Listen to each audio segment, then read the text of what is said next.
All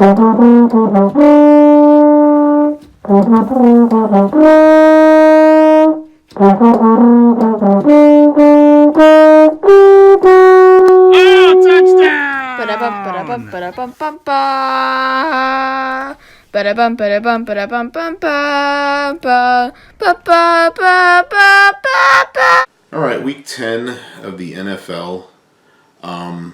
We got a bunch of teams off this week. A lot of people on bye. Everyone flipping out on their fantasy teams. Listen, you just got to deal with it, all right? And if that means you're playing Brian Hoyer, then you got to play Brian Hoyer. What are you going to do?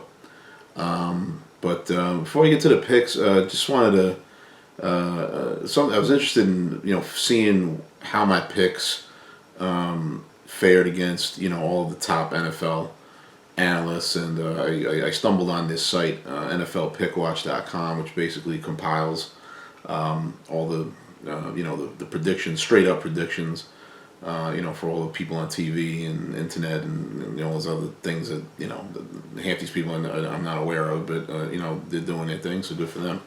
But and basically I'm on top. Now there's some fan picks on this site as well, and again I just found out about this site, so I wasn't even aware of it until a couple days ago. But it's probably about 20 or so like fan usernames that are actually have better picks than I do through week 9, and I've got them up here right now. These are the season picks through week 9. It doesn't include the Cowboy Giant game, but everyone picked the Cowboys, so it doesn't matter. So that's where it is. But so basically, I mean, look, I don't sit here and do a lot of analysis. I don't even know half the games on the schedule until I sit down here and start going through my picks. So I mean, if you spend a lot of time on this and not doing as well as a dude that takes 10 minutes to look at these things, and I don't know what you're doing, but whatever. And just to show I'm no joke, I mean, here's 2018,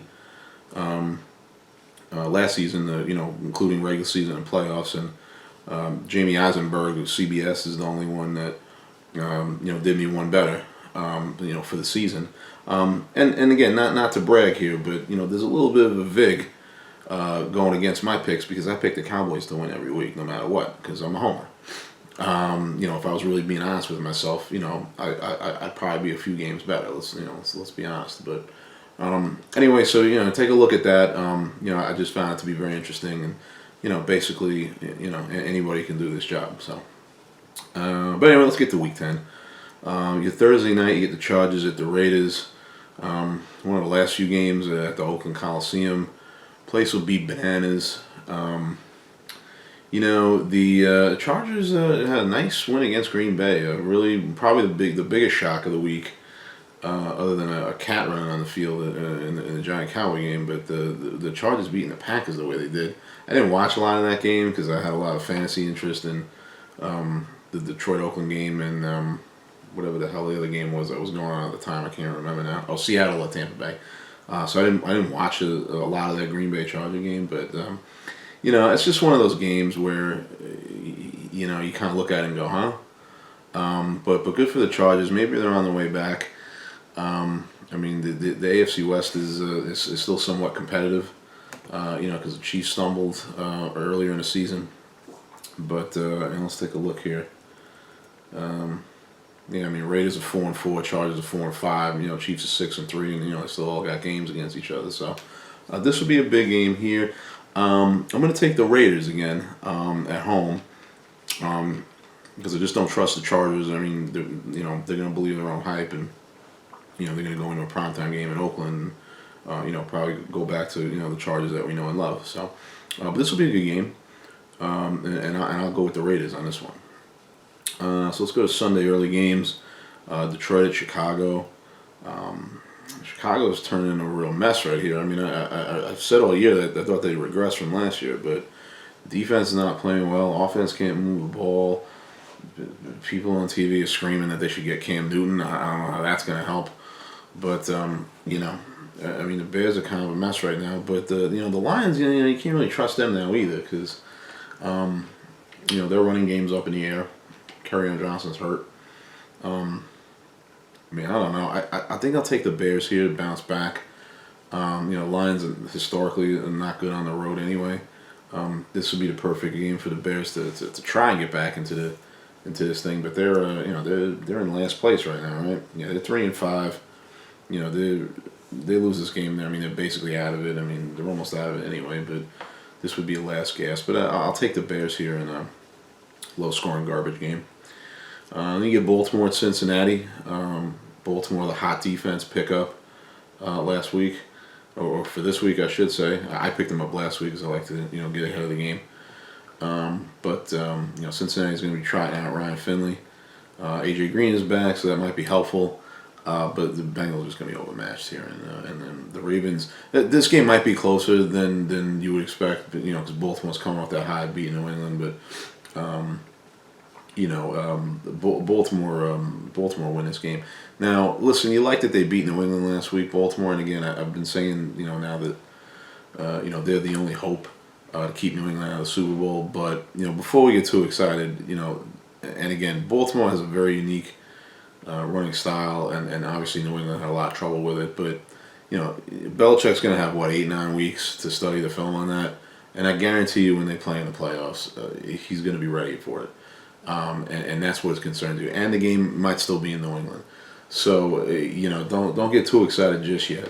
Because Belichick will figure out what to do when the game counts in January. But good for Baltimore, and they'll get another one here, Cincinnati on Sunday. All right, you get Buffalo at Cleveland. The Bills, had a nice win last week. Who they beat again? I don't even remember who they beat.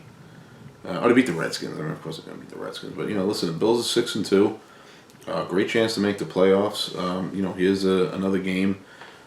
This will be a tough game because, again, Cleveland's at home. But, the Browns are such a mess. It looks like they're focused on everything but football.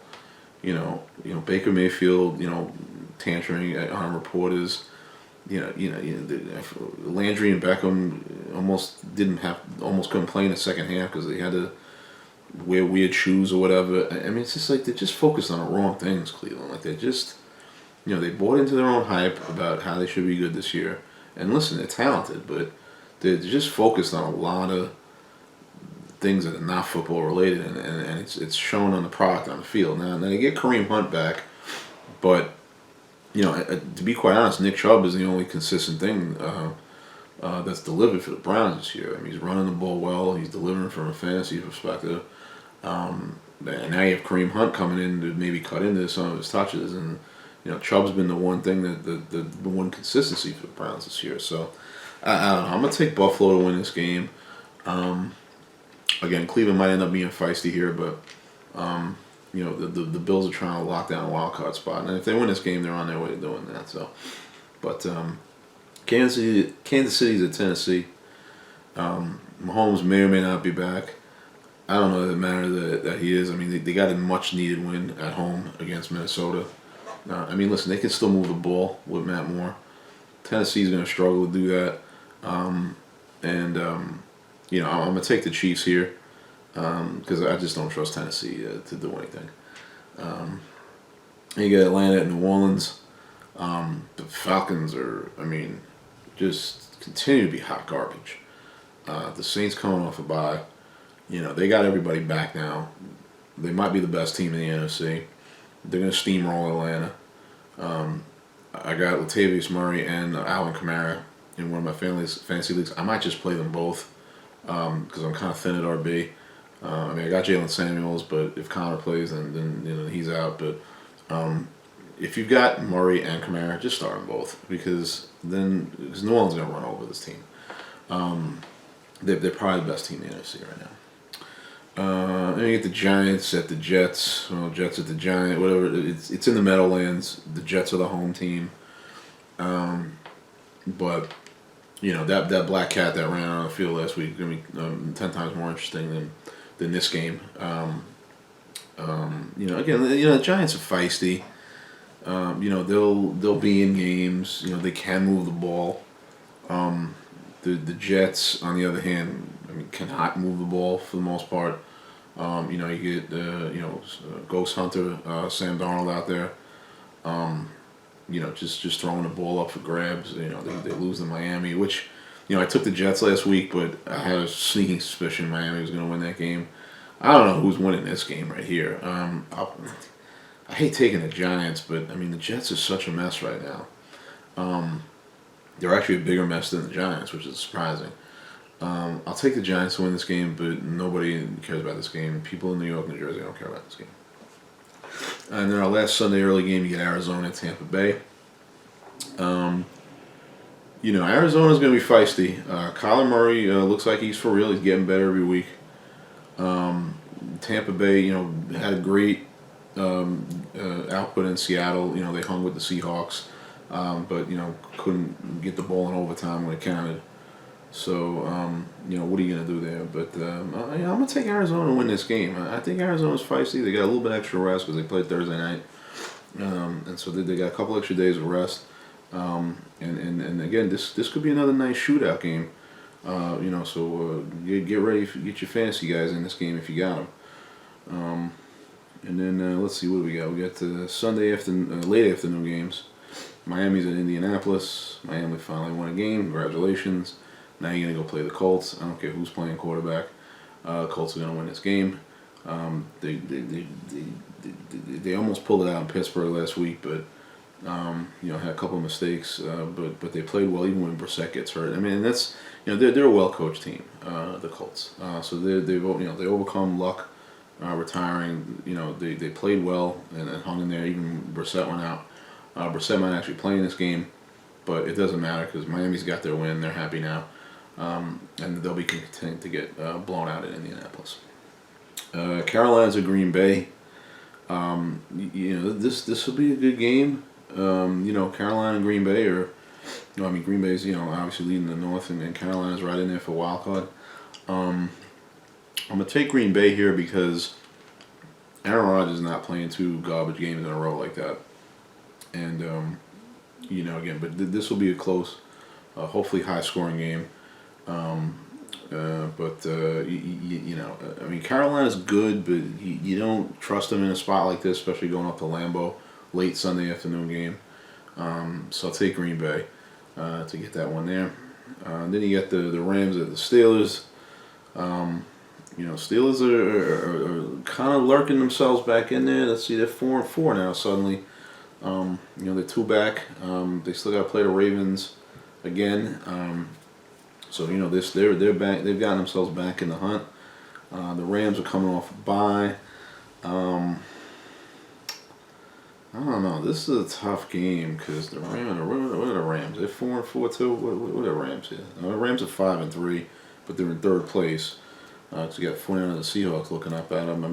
Both these teams need the game. A lot of good games this week. This will be a good one too. I'm gonna take the Steelers here. I'm gonna take the Steelers here because they're at home. I know the Rams are coming off a bye, but I don't trust the Rams in this kind of a spot. Even though they've got the extra rest, and the Steelers need the game slightly more than the Rams do. The Rams, if they lose, they're actually in trouble when it comes to wild card. But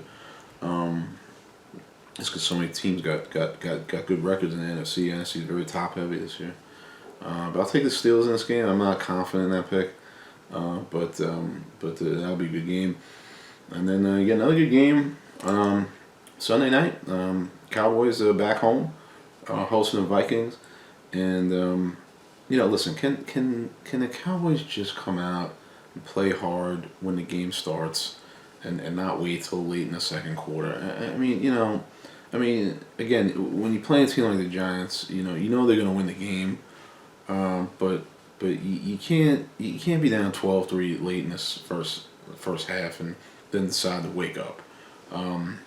And whether or not the Cat had anything to do with it, they did outscore the Giants 34-9 after the thing ran out of the field. But first of all, my belief is some Giant fan brought that Cat to the game because they thought that would work to jinx the Cowboys because Giant fans believe in stuff like that.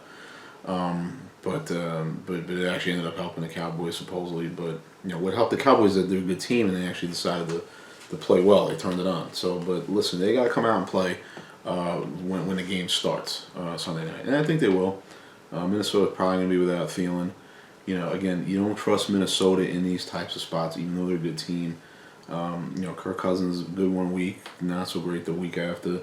But I mean, they run the ball well. But if we shut down Dalvin Cook, which I think we can do, we'll go ahead and win the game. So obviously I'm gonna take the Cowboys. I mean, come on. And then look at this game Monday night. I mean, geez, Seattle, San Francisco. Woo! I mean, that's a great ball game right there. 49ers are 8-0. Seahawks right on their tail. 7-2. Is that what they are? Seahawks are 7-2. Yeah, man, I hate picking against the 49ers, but you just love Russell Wilson. I mean, the guy just is a game changer. I mean, the guy, and it doesn't matter. I mean, listen, they've got good receivers, they got a good running game, but Russell Wilson gets the best out of everybody on that team. I mean, the guy throws 2 touchdowns to Jacob Hollister, who nobody heard of until halfway through that game. I mean, he just and they get Josh Gordon, although I don't know what kind of factor he's going to be, but I mean Russell Wilson is a great player. He's a great quarterback. He's a great fantasy quarterback. I mean, the game with Tampa last week is the reason why you need that Russell Wilson as your fantasy quarterback, because Seattle plays like 2 to 3 of those type of games every year. Where it's just back and forth, 41-34 overtime games. Like the Seahawks end up in like 3 of those games every year. I forget who. I know they had a game with Houston like that a year or 2 ago. I forget what year that was. It might have been 2 years ago. I forget who they played last year, but they're always in these kind of games, Seattle. And this could be another one. And I'm going to take the Seahawks to win this game. Again, 49ers are a good team. They put it together this year, but I just, they're not as good as an 8-0 team. I know they've played very well, but I find it hard to believe this team's 8-0. Now again, they've earned it, so good for them. And but they're going to lose a game here, and I think Seattle come in there and get the win, but that should be a great game. So there you go, Week 10, NFL football, and there you go. We'll see you Sunday night with the Cowboys. All right, NFL Week 10.